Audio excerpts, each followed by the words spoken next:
Bonjour à tous, je suis Didier Manson. Bienvenue sur ma chaîne dédiée aux voitures, aux conseils auto et aux histoires du monde automobile. Merci de me rejoindre, c'est parti.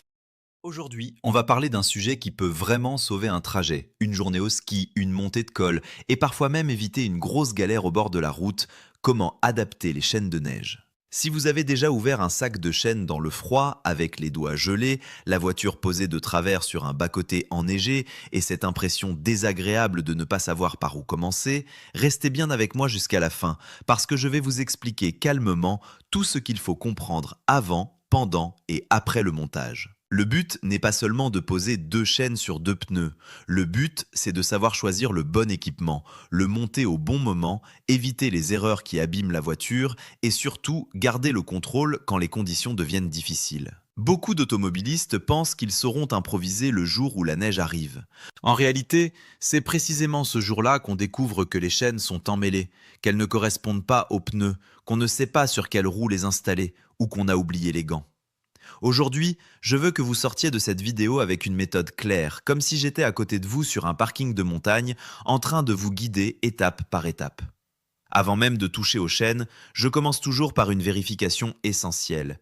Est-ce que mes chaînes sont vraiment adaptées à ma voiture et à mes pneus? C'est la base absolue. Une chaîne de neige n'est pas un accessoire universel que l'on prend au hasard dans le coffre ou que l'on récupère dans un garage familial sans réfléchir. Elle doit correspondre exactement à la dimension du pneu. Cette dimension est écrite sur le flanc, par exemple 205/55 R16 ou 225/45 R17. Je prends le temps de lire cette inscription, puis je vérifie sur l'emballage ou dans la notice que cette taille figure bien parmi les dimensions compatibles. Je ne fais pas confiance à une approximation parce qu'une chaîne trop grande va battre, glisser, taper dans le passage de roue et peut se décrocher. Une chaîne trop petite peut être impossible à fermer ou exercer une tension dangereuse sur le pneu. Dans les deux cas, ce n'est pas seulement inconfortable, c'est risqué pour la mécanique et pour la sécurité. Je regarde aussi le manuel du véhicule, surtout si la voiture a de grandes jantes, des pneus larges, une garde au sol limitée ou des passages de roues serrés. Certaines voitures ne peuvent pas recevoir de chaînes métalliques classiques. Pour elles, il faut parfois choisir des chaînes à faible encombrement, des chaînes frontales ou des chaussettes à neige compatibles. Ce point est souvent négligé, alors qu'il peut éviter des dégâts importants. Derrière une roue moderne, il peut y avoir des éléments de suspension, des capteurs, des câbles, des protections, et parfois très peu d'espace. Si la chaîne frotte, elle peut abîmer un composant en quelques kilomètres. Adapter les chaînes, ce n'est donc pas seulement trouver la bonne taille, c'est vérifier que l'ensemble pneus, roues, passage de roue et système de traction peut fonctionner sans contact anormal. Ensuite, je dois savoir sur quelle roue les monter. Là encore, il ne faut pas deviner. Sur une voiture à traction, les chaînes se montent sur les roues avant, parce que ce sont elles qui font avancer la voiture et qui dirigent. Sur une propulsion, elles se montent sur les roues arrière, parce que ce sont elles qui transmettent la puissance au sol. Sur un véhicule à 4 roues motrices, il faut se référer aux recommandations du constructeur, car selon le système, l'essieu conseillé peut varier. Parfois, l'avant est prioritaire pour conserver direction et motricité. Parfois, l'arrière est recommandé. Et dans des conditions extrêmes, il peut être préférable d'équiper les 4 roues si le matériel le permet. Monter les chaînes sur le mauvais essieu donne une fausse impression de sécurité. La voiture peut réussir à démarrer, mais mal tourner, mal freiner ou partir tout droit dans un virage. Ce que je cherche, c'est un équilibre entre motricité, direction et freinage. La meilleure chose à faire, c'est de s'entraîner avant d'en avoir besoin. Je le dis franchement, le premier montage ne doit pas se faire dans une tempête, de nuit, avec les doigts gelés. Je préfère largement sortir les chaînes chez moi, dans un garage ou sur un parking calme et faire un essai. J'ouvre le sac, je lis la notice, je repère les crochets, le câble intérieur, le tendeur, le sens de montage et je comprends la logique du système.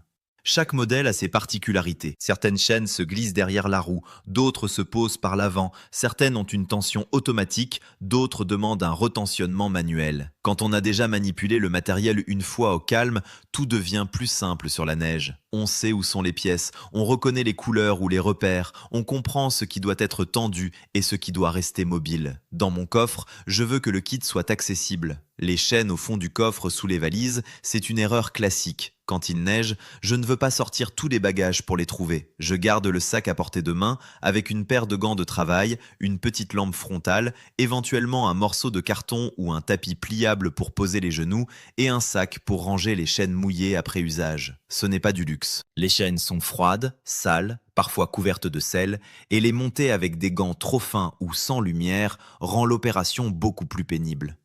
Plus le matériel est prêt, plus je reste calme. Et le calme, sur une route enneigée, vaut autant que la technique. Le jour où les conditions se dégradent, je n'attends pas d'être bloqué pour agir. C'est l'une des règles les plus importantes.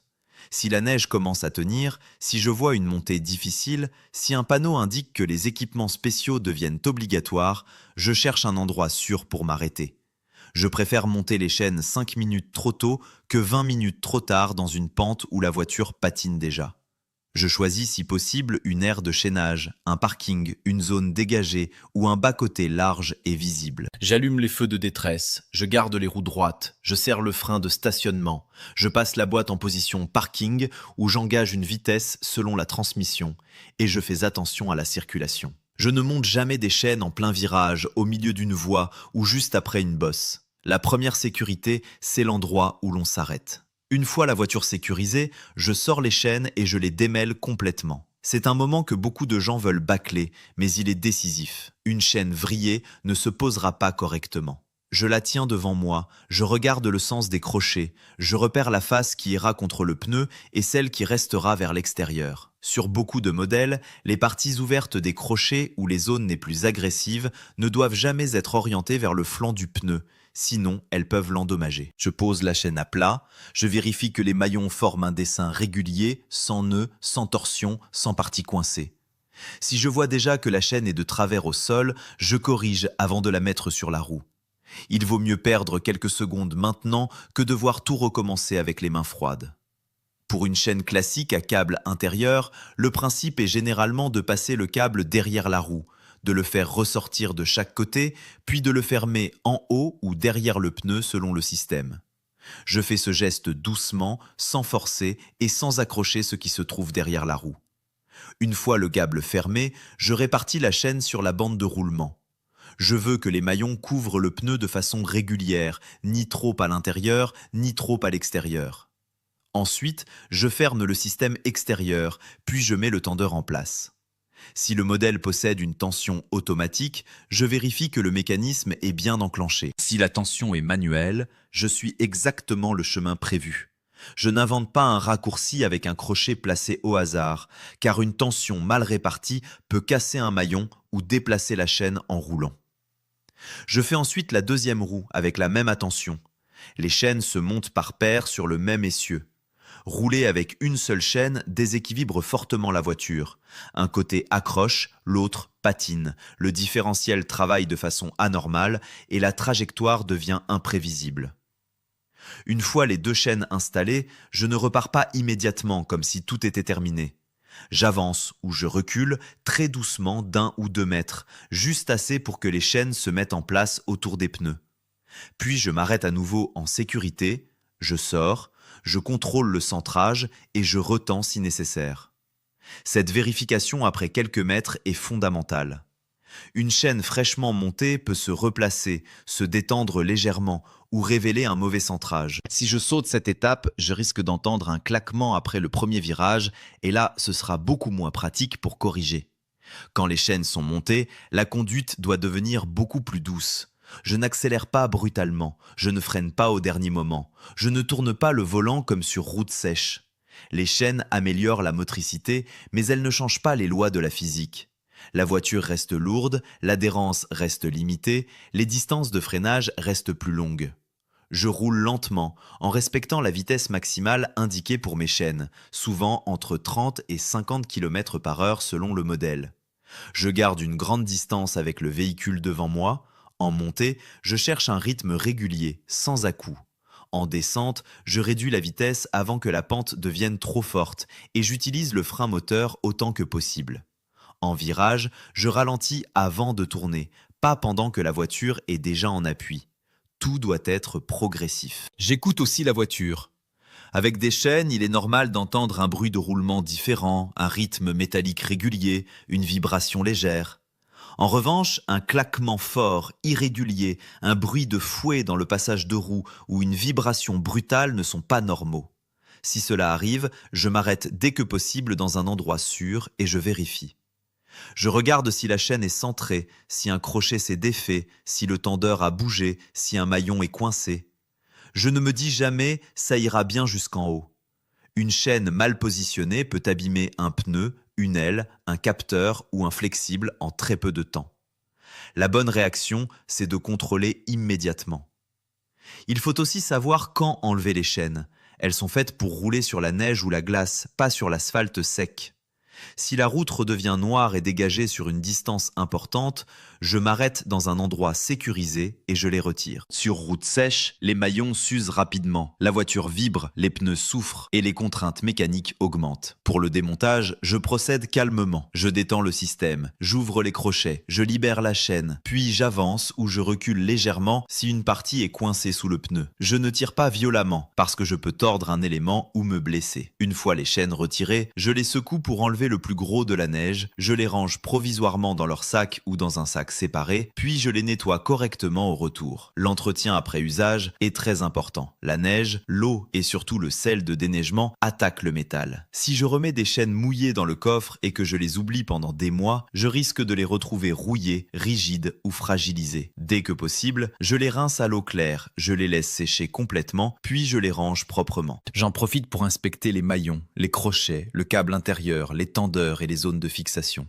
Si un maillon est très usé, tordu, fissuré ou ouvert, je ne prends pas le risque de repartir avec. Une chaîne qui casse en roulant peut fouetter la carrosserie et provoquer des dégâts importants. Remplacer un équipement fatigué coûte souvent moins cher qu'une réparation après rupture. Je veux maintenant parler des chaussettes à neige, parce que beaucoup d'automobilistes hésitent entre chaînes et chaussettes. Les chaussettes sont souvent plus faciles à monter, plus légères, moins encombrantes, et elles conviennent parfois à des véhicules qui acceptent mal les chaînes métalliques classiques. Pour un usage occasionnel, elles peuvent être très pratiques. Mais elles ont aussi leurs limites. Elles s'usent vite sur route sèche, elles peuvent être moins robustes dans des conditions très difficiles, et elles doivent elles aussi correspondre exactement à la dimension du pneu. Je ne les considère pas comme un objet magique. Je les choisis avec la même rigueur, je fais un montage d'essai et je vérifie qu'elles sont adaptées au trajet prévu. Si je roule souvent en montagne, si je dois affronter des montées longues ou des conditions sévères, je regarde attentivement si des chaînes métalliques ou frontales ne seraient pas plus appropriées. Les chaînes frontales, justement, peuvent être une excellente solution pour certains véhicules. Elles se montent sans devoir passer autant de bras derrière la roue, ce qui est très utile quand l'espace intérieur est limité. Elles sont souvent plus chères, mais plus rapides à installer une fois le système bien préparé. Là encore, l'adaptation est essentielle. Il faut installer ou régler l'adaptateur, vérifier la compatibilité avec les écrous de roue, comprendre le mécanisme et faire un essai avant le départ. Un système rapide n'est rapide que si on l'a déjà préparé. Sinon, on se retrouve avec une notice dans une main, une pièce froide dans l'autre et la neige qui tombe sur le capot. On me demande aussi souvent si les chaînes remplacent les pneus hiver. Pour moi, la réponse est non. Elles complètent les pneus adaptés, elles ne les remplacent pas vraiment. Les pneus hiver travaillent en permanence lorsque la température baisse et que la route devient froide, humide, enneigée ou verglacée. Les chaînes, elles, sont un équipement ponctuel pour les situations où la neige est assez présente pour justifier leur usage, ou lorsque les règles locales l'imposent. Si je pars régulièrement en montagne, j'aime avoir de bons pneus de saison et des chaînes prêtes dans le coffre. Avec seulement des pneus inadaptés, je peux déjà être en difficulté avant même d'avoir trouvé l'endroit où chaîner. Avec seulement de bons pneus, je peux tout de même manquer de motricité dans une montée très enneigée. Le bon choix, c'est de penser le système complet, pneus, chaînes, conduite et anticipation. Les voitures automatiques, hybrides et électriques demandent aussi un peu de douceur supplémentaire. Une boîte automatique peut donner envie de laisser la voiture gérer seule, mais sur neige, je garde un pied très progressif. Les véhicules électriques ont souvent beaucoup de couples disponibles immédiatement, ce qui peut provoquer des à-coups si l'on accélère trop fort. Si la voiture propose un mode neige, éco ou conduite douce, je l'utilise volontiers. Je fais également attention au freinage régénératif lorsqu'il est réglable,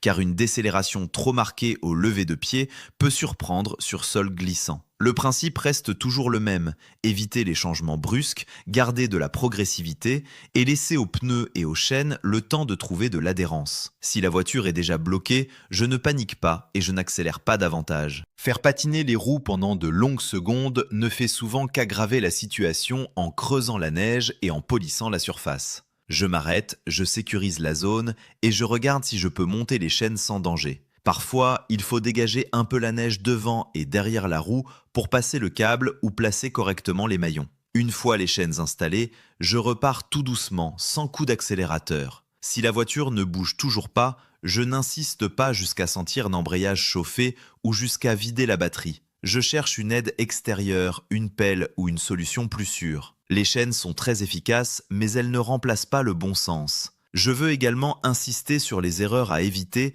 parce qu'elles sont fréquentes. Il ne faut pas acheter des chaînes sans vérifier la dimension exacte des pneus. Il ne faut pas attendre d'être au milieu d'une montée pour les sortir. Il ne faut pas rouler vite en pensant que les chaînes rendent la voiture invincible. Il ne faut pas les monter sur une seule roue pour gagner du temps. Il ne faut pas les garder sur une route sèche simplement parce qu'on n'a pas envie de s'arrêter. Il ne faut pas ignorer un bruit anormal. Et il ne faut pas ranger des chaînes mouillées et salées sans les faire sécher. Ces erreurs semblent petites, mais elles peuvent provoquer une perte de contrôle, une casse mécanique ou simplement une grosse perte de temps dans des conditions déjà compliquées. Dans une situation réelle, voilà comment je veux fonctionner. Je pars en montagne avec un équipement vérifié, accessible et adapté. Avant le trajet, j'ai déjà fait un essai de montage. Sur la route, je surveille la météo, la température, l'état de la chaussée et les panneaux. Si je vois que la neige commence à tenir et que la pente arrive, je m'arrête dans une zone sécurisée. Je sors les chaînes, je les démêle, je les place dans le bon sens, je les monte sur les roues motrices ou sur l'essieu recommandé, je ferme les crochets, je tends correctement, puis je fais quelques mètres pour retendre. Ensuite, je roule doucement, j'anticipe, j'écoute la voiture et je retire les chaînes dès que la route ne les justifie plus. Ce n'est pas un rituel compliqué, c'est une méthode. Et plus je la répète, plus elle devient naturelle. Au fond, adapter les chaînes de neige, ce n'est pas seulement réussir un montage mécanique. C'est adopter une attitude de conducteur responsable. C'est accepter que la montagne et l'hiver imposent leurs règles. C'est comprendre que la préparation évite la panique, que la douceur vaut mieux que la force et que la sécurité commence bien avant le premier virage enneigé. Quand les chaînes sont bien choisies, bien montées et bien utilisées, elles donnent une vraie confiance. Pas une confiance arrogante, pas l'impression que l'on peut rouler n'importe comment, mais une confiance calme, celle de savoir que l'on a fait les choses correctement.